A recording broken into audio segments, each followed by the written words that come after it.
Hi guys, linis muna. Ito, pag walang pasok talaga, pag ubong araw ng mga bakit ubong, parang piyesta ang ginatay dito sa Japan.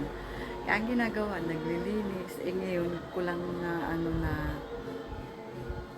wala akong pasok na yung kaya ngayon ako nakapaglinis. Ayan, pasensya na maingay, nanood ako ng baseball, high school baseball. Ayan, kasi dito sa Japan ganyan eh. Merong junior high school baseball. Ayan. Nakapaglinis na ako guys. Tapos nakapaglinis na ako. Ayan. Kasi wala sila na sa ospital. Ayan, nalinis na. Ayan. Kasi merong ganyan silang lagay-lagay na ganyan. Mga prutas-prutas na alay. Pero hindi sila naglagay ng talong at saka ano ba yun?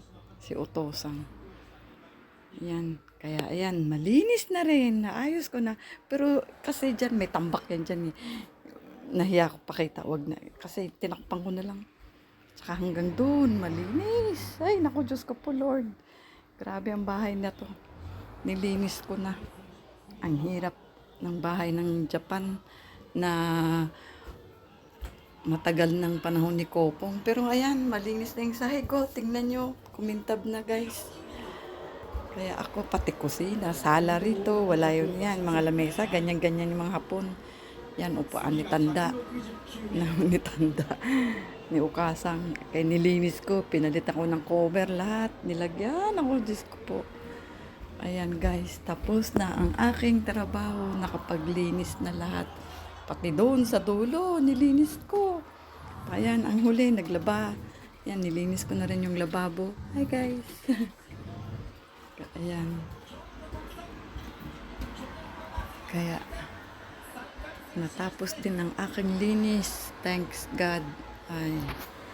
Okay guys, thanks for watching. Bye. Yan lang muna yung napakita. Salamat po. Thanks for watching. And please like and subscribe sa aking channel. Simply Cho. Bye. God bless. Natapos na